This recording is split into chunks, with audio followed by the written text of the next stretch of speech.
이제 우리는 로마서 14장에 와 있습니다.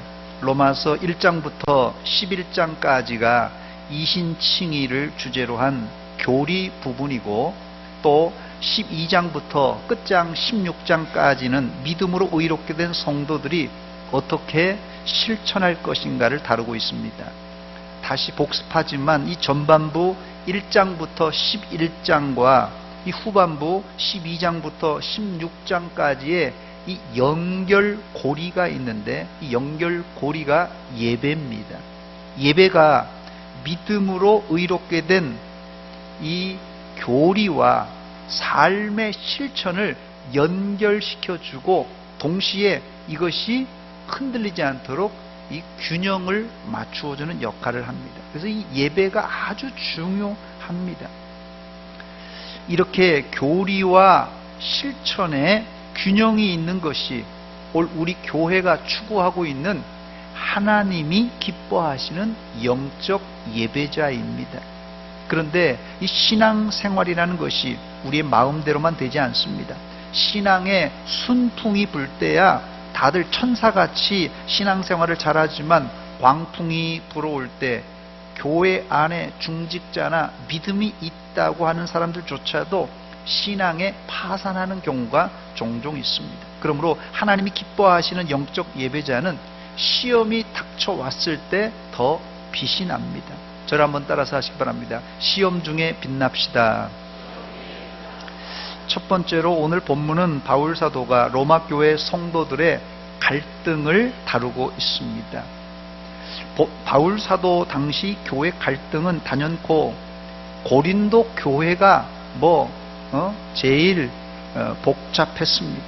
고린도 전후서를 읽어보면 고린도 교회 안에 이 네파로 갈라진 이 파당 문제가 시작으로 음란한 문제, 결혼과 이혼, 독신 문제, 세상 법정에 형제를 고소하는 문제, 방언과 성령의 은사가 혼잡한 문제, 사랑이 없는 문제, 부활의 문제까지 고린도 교회 안에 문제가 한두 가지가 아니었습니다.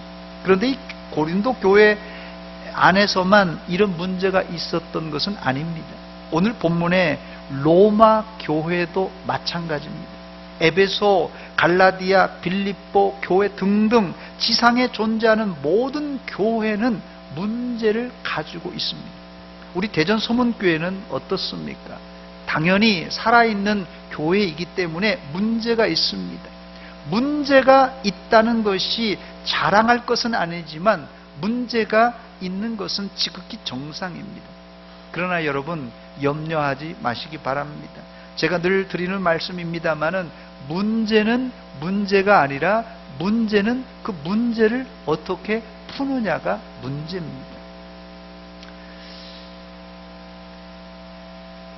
그런데 어떤 분은 당면한 문제를 잘 푸는 사람이 있습니다만은, 어떤 분들은 문제 때문에 헤매고 시험에 드는 분들이 있습니다. 수학 문제가, 어려운 문제가 나와도 실력이 있는 사람 잘 풀잖아요.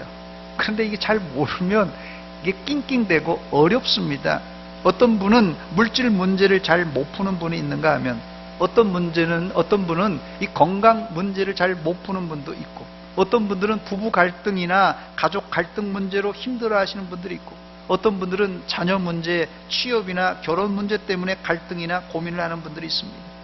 사랑하는 여러분, 이런 문제를 만났을 때 절대 걱정하지 마시고 하나님께 맡기시기 바랍니다. 하나님이 넉넉히 해결해 주실 줄 믿습니다.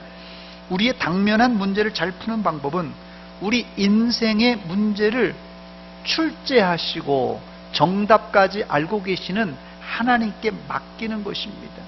우리 문제의 출제자가 하나님이셔요. 우리의 문제의 해답을 알고 있는 분이 하나님이십니다.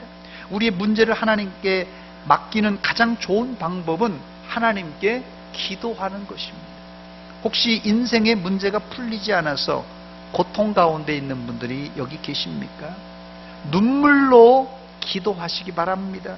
하나님이 반드시 해결해 주실 줄 믿습니다. 두 번째로, 그렇다면 본문에 기록된 로마 교회의 구체적인 문제가 무엇입니까? 본문에 두 가지가 기록되어 있습니다. 첫 번째 문제는 믿음의 차이 때문에 일어난 갈등입니다. 믿음의 차이 때문에 일어난 갈등. 본문 1절을 함께 읽겠습니다. 천천히 읽겠습니다. 시작. 믿음이 연약한 자를 너희가 받되 그의 의견을 비판하지 말라. 아멘. 1절에서 볼 때 로마 교회의 문제는 믿음이 강한 자가 믿음이 연약한 자를 비판함으로 발생했습니다. 그렇다면 어느 쪽이 믿음 좋은 쪽이고 어느 쪽이 믿음이 연약한 쪽입니까? 본문 2절을 읽어보면 금방 알 수 있습니다. 우리 2절도 함께 읽겠습니다. 시작. 어떤 사람은 모든 것을 먹을 만한 믿음이 있고 믿음이 연약한 자는 채소만 먹느니라. 믿음이 좋은 사람은 고기를 포함한 모든 것을 먹을 수 있는 사람이고 믿음이 약한 사람은 채소만 먹는 사람입니다. 이 로마 교회 안에 왜 이런 두 가지의 양분된 그룹이 생긴 것입니까? 바울 당시 로마란 도시는 이 황제 숭배를 비롯한 우상 숭배 중심지였어요. 제가 사진을 준비했습니다.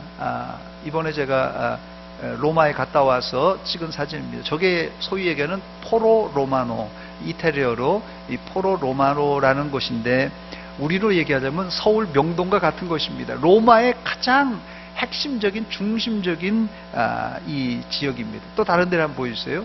자, 저렇게 잘 보시면 저게요 거의 신전들로 이루어졌어요. 또 한번 보여주세요. 예, 또 다른 데 보여주세요. 예, 저렇게 이 포로 로마노가 이 밀집된 데인데 거의 저렇게 신전들로 이루어져 있습니다. 그런데 이 거리에 으리으리한 건물들이 다 황제 숭배를 비롯한 신전들인데 당시 신전에서는 정규적으로 제사를 드렸습니다. 그래서 당시 로마 시장에 나왔던 고기들은 대부분이 우상에게 제사를 드리고 남은 부산물들이었어요. 이러다 보니까 로마 교회 안에 우상에게 드려졌던 고기는 절대로 먹어서는 안 된다 하는 이 채소파가 생겨났고, 우상에게 드린 고기에 뭐 귀신이 붙은 것도 아닌데 먹어도 괜찮아 하면서 고기를 먹는 고기파로 양분되었던 것이에요. 그래서 고기를 안 먹는 채소파, 고기를 먹는 고기파가 생겼습니다. 이게 갈등이에요.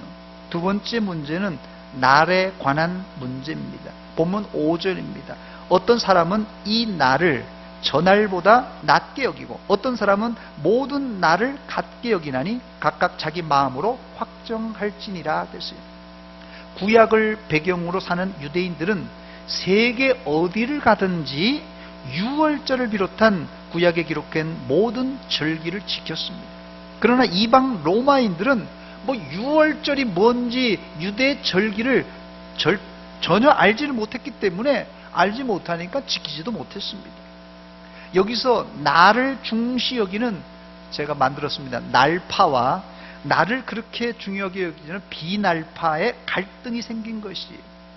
일반적으로 유대 출신 기독교인들은 날을 소중하게 여기고 지키자는 태도였고, 로마 출신의 기독교인들은 날들은 다 예수님의 십자가로 구약의 제사를 다 성취했기 때문에 더 이상 지키지 않아도 된다고 주장을 했습니다. 그러니까 고기를 먹느냐 마느냐, 구약의 날을 중요시 여기서 지키느냐 안 지키느냐, 이런 것이 지금 우리에게는 별 문제가 없습니다만 당시 로마 교회 안에 유대인들과 이 로마인들 간에는 아주 첨예한 갈등이 빚어졌습니다. 세 번째로, 그런데 이 로마 교회 안에 발생한 이런 갈등은 참과 거짓의 문제는 아니었습니다. 그래서 이들이 싸우고 다투고 있는데 이것이 참과 거짓의 문제는 아니었다는 것이에요. 사진을 제가 하나 준비했습니다. 하나 보여주시기 바랍니다. 저거 아셔요? 예. 저 돼지 머리는 아주 비싼 겁니다. 이 고사상에 올라가는 돼지 중에서도 저렇게 스마일 하면서 웃고 있는 이 돼지는 비싸고요. 인상을 팍 쓰고 죽은 거는 좀 싸다고 합니다. 아마 저건 아주 비싼 것 같아요. 스마일한 얼굴이 아주. 제가 여러분들에게 질문을 하겠습니다. 예수 믿는 사람들이 고사 지낸 돼지 머리 고기를 먹어도 됩니까? 안 됩니까? 돼요, 안 돼요? 예, 결론은 됩니다예요. 고린도전서 10장 25절에 바울 사도는 무릇 시장에서 파는 것은 양심을 위하여 묻지 말고 먹으라 했어요. 또 고린도전서 10장 27절에 불신자 중 누가 너희를 청할 때 너희가 가고자 하거든 너희 앞에 차려놓은 것은 무엇이든지 양심을 위하여 묻지 말고 먹으라 이렇게 말했습니다. 그러나 바울 사도는 여기에 딱 한 가지 단서 조항을 이제 붙여 놓았습니다. 고기 먹는 것은 자유지만 이것 때문에 믿음이 연약한 자가 실족하면 그때는 건덕을 위해서 덕스럽지 않기 때문에 고기를 먹지 말라는 것입니다. 고린도전서 10장 28절입니다. 누가 너희에게 이것이 재물이라 말하거든 알게 한 자와 그 양심을 위하여 먹지 말라. 뿐만 아니라 바울 사도는 만약 고기 먹는 것 때문에 시험 드는 사람이 있다면 나는 영원히 고기를 먹지 않겠다고 약속했습니다. 고린도전서 8장 13절입니다. 형제가 실족하는 일이 있으면 내가 영원히 고기를 먹지 않겠다고 말했어요. 바울의 믿음의 아들 디모데가 목회하는 이 에베소 바다 건너에 있는 이 에베소 교회에도 이런 문제 때문에 어려움을 당한 적이 있습니다. 이때 바울 사도가 편지를 썼습니다. 디모데전서 4장 3절 4절에 혼인을 금하고 어떤 음식물을 먹지 말라고 할 터이나 음식물은 하나님이 지으신 바니 믿는 자들과 진리를 아는 자들이 감사함으로 받을 것이니라 하면서 뭐라고 썼냐면요, 하나님께서 지으신 모든 겁니다. 선함에 감사함으로 받으면 버릴 것이 없다고 말했습니다. 이 땅 위의 모든 음식은 하나님이 지으신 것이니까 감사함으로 먹으면 아무 문제 없다는 말입니다. 이것과는 약간 다르지만 예수님도 먹는 문제를 다룬 적이 있습니다. 마가복음 7장 15, 16절에 보니까 무엇이든지 밖에서 사람에게 들어가는 것, 음식물이든 뭐든 밖에서 사람에게 들어가는 것은 능히 사람을 더럽게 하지 못하되 사람 안에서 나오는 것 이것이 사람을 더럽게 한다고 말했습니다. 음식물은 우리의 마음을 결단코 더럽게 못합니다. 또 나를 귀하게 여기는 문제는 바울 사도가 갈라디아 교회에 편지하면서 깔끔하게 정리했습니다. 갈라디아서 4장 10절 11절입니다. 너희가 날과 달과 절기와 해를 삼가 지키니 내가 너희를 위하여 수고한 것이 헛될까 두려워하노라. 갈라디아 교인들이 처음 바울 사도에게 복음을 들었을 때는 이제 복음을 따라서 행동을 했는데 나중에 이 갈라디아 교회에 율법을 강조하던 거짓 교사들이 이제 침투에 들어와서 그들을 현혹시켰습니다. 그래서 현혹되니까 온 교회가 율법 지켜야 된다고 막 강조하니까 구약의 절기를 갈라디아 교인들이 점점 지키기 시작했습니다. 이때 바울 사도가 갈라디아 교회에 책망하면서 쓴소리로 이렇게 말합니다. 너희가 날과 달과 절기와 해를 삼가 지키니 내가 너희를 위하여 수고한 것이 헛될까 두려워하나 그랬어요. 이런 문제를 일반적으로 신학계에서는 아디아포라 이렇게 부릅니다. 아디아포라. 이 아디아포라라는 말은 차이가 없음, 무관함 이런 뜻입니다. 그래서 그 자체로 옳지도 그르지도 않은 행위라는 뜻입니다. 그러나 이 아디아포라가 신앙의 건덕에는 영향을 줄 수 있는 문제입니다. 요즘 시대로 말하자면요, 예를 들어 주초 문제입니다. 담배와 술과 같은 문제. 담배와 술이 우리의 구원과는 관계없습니다만은 교회 안에서는 건덕상 금지하는 것입니다. 아이러니하게 우리에게 복음을 전해준 영국 교회 안에서 19세기에는 우리에게 복음을 전하면서도 그들은 술과 담배를 금하지를 않았어요. 그래서 이 바울 사도는 본문에 다른 사람이 나와 차이가 있다고 비판하지 말고, 이런 경우는 각자 마음에 원하는 대로 하라고 그랬어요. 5절 말씀입니다. 어떤 사람은 이 날을 저 날보다 낮게 여기고, 어떤 사람은 모든 날을 같게 여기나니 각각 자기 마음으로 확정할지니라 그랬어요. 구약의 한 가지 예를 더 들어보겠습니다. 민수기 9장에 특별한 사유 때문에, 예를 들어서 시체를 만졌다든지 아니면 멀리 여행 중이라서 유월절을 지키지 못하는 사람들이 생겨났습니다. 이들이 우리도 유월절을 지킬 수 있게 해달라고 항의를 했어요, 모세에게. 그 이유는 유월절을 지키지 않는 이스라엘 백성들은 이스라엘에서 끊어질 그런 저주 때문에 그렇습니다. 그래서 두려운 마음에 이게 멀리 여행 갔다 와서 유월절을 못 지키고, 내가 시체를 만져서 부정해서 유월절을 못 지키니 우리도 유월절을 지키게 해달라고 요청을 했습니다. 이때 하나님은 모세를 통하여 새로운 지침을 그들에게 주시는데, 부득이해서 유월절을 지키지 못할 경우 정확하게 한 달 후에 유월절을 지키라고 했습니다. 이것이 바로 신앙의 융통성입니다. 하나님은 이스라엘 백성들에게 그 해 첫 달 14일 해질 때 딱 정해놨어요. 그 달 첫 달 14일 해질 때 유월절을 지키라고 그랬어요. 그게 원래 오리지널이에요. 오리지널. 이게 법입니다. 만약 안 지키는 사람은 이스라엘 백성 가운데 끊어버리겠다고 그랬습니다. 그러나 부득이한 경우 예외 조항을 주어서 한 달 늦추어 지키라고 했습니다. 원칙주의자들은 그날 그 시에 지켜야 된다고 주장할 것입니다. 그러나 하나님은 예외 조항을 주심으로 융통성을 발휘하셨고, 부정한 자, 다른 말로는 연약한 자를 품어주셨습니다. 고기를 먹을 것이냐 안 먹을 것이냐는 문제도 이 아디아포라 원리로 적용하면 문제를 쉽게 풀 수 있습니다. 우리 1절을 한번 같이 다시 한번 읽어보겠습니다. 시작. 믿음이 연약한 자를 너희가 받되 그의 의견을 비판하지 말라 그랬습니다. 믿음이 연약한 자는 우상에게 제사한 고기를 먹으면 꺼림칙하게 생각해요. 꺼림칙하게 생각하는 사람입니다. 일반적으로 유대 기독교인들이 여기에 속한 그룹입니다. 이런 사람들을 믿음이 강한 이 기독교인들이 포용해주고, 심지어 믿음 없는 자가 고기를 먹으면 혹시 부정 타는 것 아닌가, 고기를 먹으면 내 몸에서 이상한 것 아닌가, 이렇게 얘기하더라도 그거 비판하지 말고 그냥 받아주라는 말입니다. 대부분 사람들은 자신에 대하여는 관대하고 남에 대하여는 엄격합니다. 그러나 성숙한 그리스도인이라면 나에 대해서는 엄격하고 남에 대해서는 관대해야 됩니다. 저를 한번 따라서 하시기 바랍니다. 나에게는 엄격하고 남에게는 관대합시다.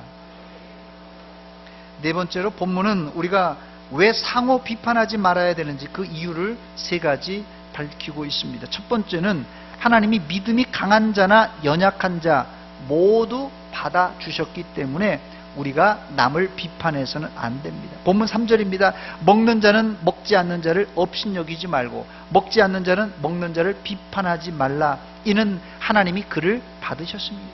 하나님은 고기를 먹는 자나 고기를 먹지 않는 자나 다 사랑하십니다.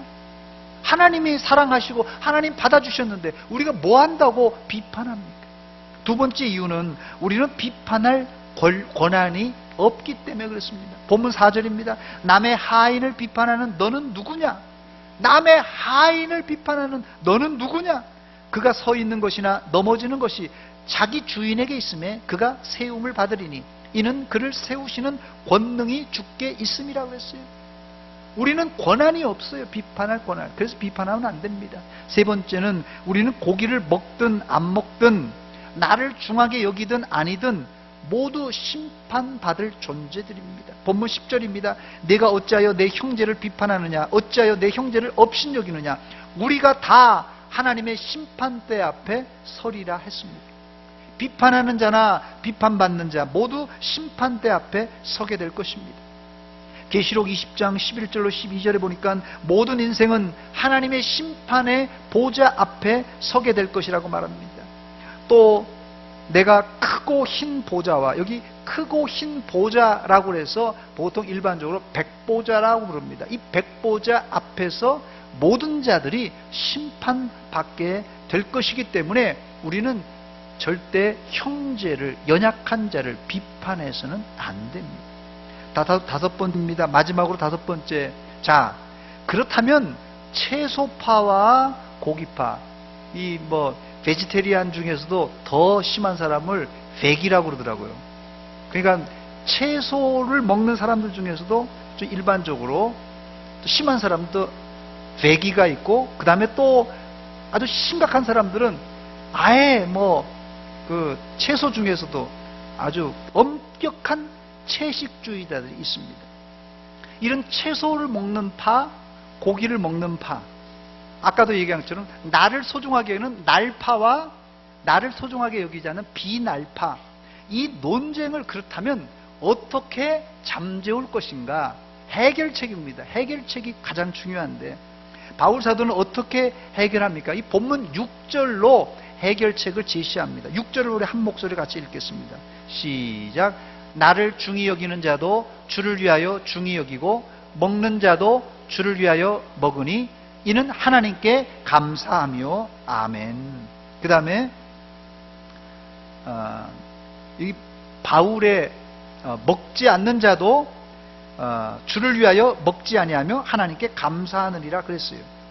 바울의 해결책은 내 주장은 내려놓고 주의 뜻에 맞출 때 우리의 다름과 차이를 불평 없이 극복할 수 있다고 말합니다.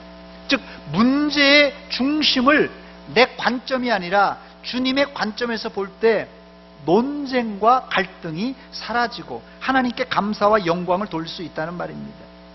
인생은 누구나 상황에 따라 영향을 받습니다. 사람은 다 상황에, 환경에 영향을 받게 돼 있어요. 그렇기 때문에 우리는 절대적인 기준이 될 수가 없습니다. 고기를 안 먹는 입장에서는 그들의 기준에서 보면 이제 먹는 사람들이 잘못된 것이에요. 먹는 사람들 입장에서 보면 그들의 기준에서는 안 먹는 사람들이 잘못된 것입니다. 두 사람이 누가 잘했냐를 싸우고 또 다툰다면 그 싸움은 이제 끝도 없을 것입니다. 여기서 우리는 먹는 것이 맞다, 안 먹는 것이 맞다, 이렇게 우리가 구분할 것이 아니라 먹든지 안 먹든지 모두 주를 위하여 우리가 생각할 때 모두 다 먹든지 안 먹든지 다 하나님께 감사할 수 있습니다. 이제 우리가 연약한 자의 약점을 포용해주고 내 중심이 아니라 주님 입장에서 살든지 죽든지 주를 위해 살아야 될 것입니다. 본문 7절 8절을 우리 한 목소리 읽겠습니다. 천천히 읽습니다. 시작. 우리 중에 누구든지 자기를 위하여 사는 자가 없고 자기를 위하여 죽는 자도 없도다. 우리가 살아도 주를 위하여 살고 죽어도 주를 위하여 죽나니 그러므로 사나 죽으나 우리가 주의 것이로다. 아멘. 사나 죽으나 우리가 주의 것이라는 말씀은 내 스스로 잘났다고 주장하지 말고 나와 다른 자, 연약한 자를 품어주라는 것입니다. 이제 내가 살아도 주 위에 살고, 같이 부릅니다. 이제 내가 죽어도 주 위에 죽네. 하늘 영광 보여주며, 하늘 영광 보여주며 날 오라 하네. 할렐루야, 할렐루야 찬송하며 주께 감히. 그러므로 나는 사나 죽으나 주님의 것이요, 사나 죽으나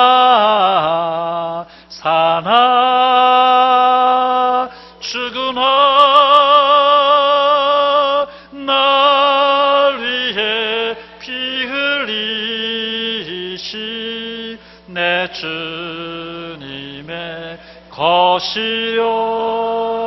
할렐루야.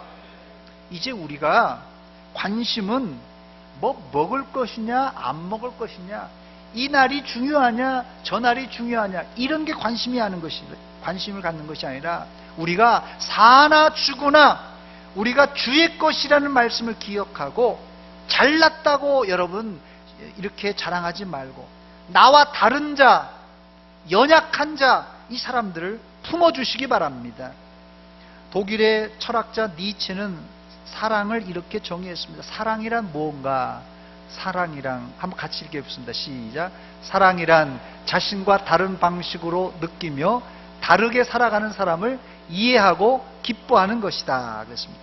또 19세기에 영국 수상을 지낸 웰링턴 수상이 이런 말을 했어요. 웰링턴이 뭐라 했냐면요, 신사를 알아보는 방법은, 이 젠틀맨을 알아보는 방법이 여러 가지 있지만은 절대로 실패하지 않는 방법이 한 가지 있는데, 아랫사람을 어떻게 대하는가, 또 아녀들, 여자들을 어떤 행동을 보이는가, 여자들에게, 또 고용주는 직원을, 스승은 제자를, 장교는 부하를, 즉 자기보다 약한 사람을 어떻게 대하는가 하는 것이다, 이런 얘기를 했습니다.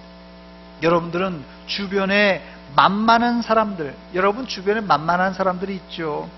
아래 직원들 만만하죠. 후배들 만만하죠. 식당 종업원들 만만하죠. 나보다 나이 어린 사람들 만만하지요. 이런 사람들을 어떻게 대하고 있습니까?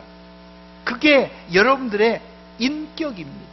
로마서 15장 1절에 바울사도는 계속해서 로마 교인들에게 이렇게 말합니다. 우리 강한 자가 마땅히 연약한 자의 약점을 담당하고 자기를 기쁘게 하지 아니할 것이라 했습니다. 갈라디아 교회에 할례에 대한 논쟁이 생겼을 때 바울사도가 권면한 말씀이 갈라디아서 5장 13절입니다. 형제들아, 너희가 자유를 위하여 부르심을 입었으나 그러나 그 자유로 육신의 기회를 삼지 말고 오직 사랑으로 서로 종노릇하라고 그랬어요. 하나님의 나라 천국은 어떤 나라인 줄 아세요, 여러분? 하나님의 나라 천국은 연약한 사람들, 아이들, 여자들, 노인들, 장애인들이 놀림받고 홀대받는 곳이 아니라 사랑받고 우대받는 곳입니다. 과연 우리 교회에 연약한 자, 아이들, 여자들, 노인들, 장애인들, 새신자들, 돈 없는 자들, 힘없는 자들이 무시당하지 않고 사랑을 받고 있습니까? 그렇다면 우리 교회는 좋은 교회, 행복한 교회임에 틀림이 없습니다. 학교는 일정한 나이와 수준이 비슷한 그룹이 한 반을 이루어서 공부를 합니다. 그러나 교회는 뭐 남녀노소 빈부귀천을 막론하고 한 자리에서 이렇게 목사의 설교를 듣고, 또 남전도회, 여전도회, 그리고 구역에 편성되어서 활동을 합니다. 그러다 보니까 여러 면에서 이제 차이가 날 수밖에 없습니다. 더 나아가서 영적으로 믿은 지 오래된 사람과 또 갓 믿은 사람, 믿은 지 얼마 안 되는 사람, 이렇게 나눌 수 있어요. 이런 현실이 로마 교회와 고린도 교회에서도 갈등으로 빚어졌습니다. 그렇다면 과연 우리 교회에서는, 아니 여러분들에게 묻습니다. 여러분들은 이런 차이와 다름을 어떻게 해결하고 있습니까? 이런 차이와 갈등을 해결할 수 있는 가장 좋은 방법은 성숙한 사람들이 내 자유를 연약한 사람들을 위해서 제한하는 것입니다. 제가 여러분들에게 강력하게 권면하고 권고합니다. 내 자유를 연약한 사람들을 위해서 제한하십시오. 제한해줘야 돼요. 이것이 성숙한 그리스도인들이 연약한 형제에게 할 수 있는 사랑입니다. 이게 사랑이에요. 우리가 왜 내 자유까지 제한하면서까지 연약한 형제들을 받아줘야만 되는 것입니까? 그 이유를 바울사도는 로마서 15장 7절에 이렇게 기록합니다. 그러므로 그리스도께서 우리를 받아 하나님께 영광을 돌리심과 같이 너희도 서로 받으라고 그랬어요. 하나님이 나 같은 죄인, 나 같은 죄인, 형편없는 나를 받아주셨기 때문에 우리도 당연히 연약한 형제들을 받아주어야 정상입니다. 이제 말씀을 마칩니다. 오늘 본문에서 우리는 무엇을 먹고 무엇을 먹지 않는 것이 중요하지 않다는 것을 우리가 깨달았습니다. 더 나아가서 인간적으로 뭐 잘나고 못나고 똑똑하고 똑똑하지 못한 것도 중요한 것이 아닌 것을 우리가 발견했습니다. 이런 것들은 신앙의 비본질적인 것입니다. 중요한 것은, 신앙의 본질은 로마서 1장부터 11장까지의 교리예요. 내가 예수님을 믿음으로 의롭게 되었는가 아닌가, 이게 중요한 것이에요. 만약 믿음으로 의롭게 되지 않았다면 아무리 비싼 것을 먹고 똑똑하고 절기를 다 지킬지라도 그 사람은 구원 못 받은 것입니다. 그러나 우리가 믿음으로 의롭게 된 이신칭의를 받았다면 고기를 먹을 수도 있고 안 먹을 수도 있고, 뭐 박수를 칠 수도 있고 안 쳐도 상관없어요. 큰 소리로 기도해도 또 작은 소리로 기도해도 상관없습니다. 이것은 모두 개인의 취향, 아디아포라입니다. 아디아포라. 사랑하는 여러분, 교회 안에서의 갈등이나 문제가 뭐 남북 통일 문제나 세계 평화 문제 때문에 일어나지 않고, 고기를 먹느냐 안 먹느냐, 박수를 치느냐 안 치느냐, 기도를 큰 소리를 하느냐 작은 소리를 하느냐, 이것 때문에, 이런 사소한 문제 때문에 발생합니다. 여기 우리 이양열 집사님 여기 앞에 앉아 계신데, 제가 한 번씩 박수를 치자고 이렇게 하면서 같이 찬송할 때 제가 제일 미안한 분이에요. 우리 성도들이 다 알기 때문에 제가 말씀드리는데, 팔이 한쪽이 불편하신데 박수 치자 그러면 제일 힘들어요. 근데도 한 손으로 어떨 땐 두들기도 하시고 너무 감사해요. 우리가 이렇게 교회 안의 약자들, 연약한 사람들을 우리가 우대하고 존중해 줄 줄 알아야 돼요. 여러분들은 나와 다른 사람과, 특별히 나보다 연약한 믿음을 가진 사람들을 관용하고 포용해 주는 너그럽고 넉넉한 성도들이 되시기를 주의 이름으로 축원합니다. 사랑하는 여러분, 좋은 공동체, 행복한 공동체는 노약자, 장애인, 새로 들어온 사람들, 돈과 권력이 없는 사람들, 그리고 믿음이 약한 자들을 포용해 주는 공동체입니다. 바로 여러분들이 이렇게 행하는 믿음이 강한 자들이 되시기를 주의 이름으로 축원합니다. 저를 한번 따라서 하시기 바랍니다. 연약한 자를 포용합시다. 같이 기도합니다. 이 시간 기도할 때, 하나님, 저희들 이렇게 믿음 생활한다고 하지만 내 중심만 가지고 남을 생각하지 않았습니다. 연약한 성도들을, 약한 사람들을 생각하게 하시고, 약한 사람들을 위해서 내 자유까지도 제한할 수 있는 용기를 가지게 하여 주시옵소서. 한 목소리로 같이 기도합니다. 하나님 아버지, 은혜와 사랑 감사드립니다. 이 아침에 말씀을 통하여서 도전받게 하신 하나님, 이제 하나님, 저희들 주의 은혜를 이제 연약한 자들과 나누기를 원합니다. 아버지, 내 중심, 내 생각, 내 고집, 내 습관, 내 아버지 하나님여 쩔어있는 이 생각을 이제 떨쳐버리게 하시고, 내 눈을 들어서 연약한 자들을, 노인들을, 약자들을 돌아보며 품을 수 있는 아름다운 공동체가 되게 하여 주시옵소서. 아버지 하나님, 우리에게 믿음 주시옵소서. 연약한 자들을 품을 수 있는 믿음 주시옵소서. 아버지, 사랑의 하나님 오늘 볼 수 있는 주여.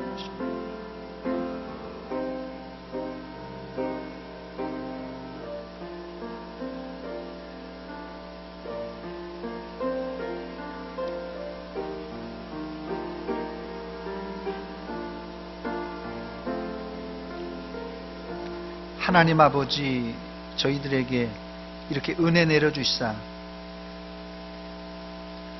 주의 공동체 안에서 생활하게 하신 것 감사합니다. 여러 종류의 사람들이 모여있기 때문에 이 공동체에 갈등과 문제가 있는 것도 솔직하게 고백합니다. 갈등과 문제 속에서 우리 내 주장만 강하게 하지 말게 하시고, 주님 바라보게 하시고, 오히려 나보다 상대방을 위하며 연약한 자들을 위하는 아름다운 공동체로 만들어가게 하여 주시옵소서.